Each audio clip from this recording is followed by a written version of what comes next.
Hello guys, welcome to our YouTube channel, and today we are going to learn how to change your password on TikTok.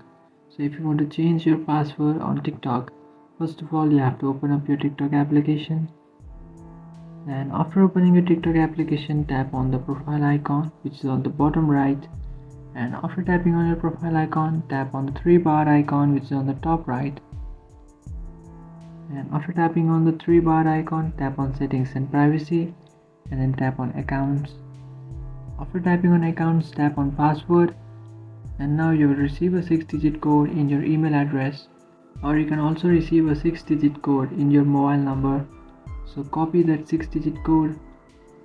After copying that 6-digit code, now you have to paste it over here, and after pasting your code, it will ask you to change your password.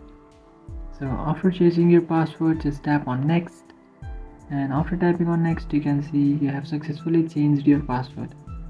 So this is how you can change your TikTok password. If you have any doubts, feel free to comment below. Thanks for watching.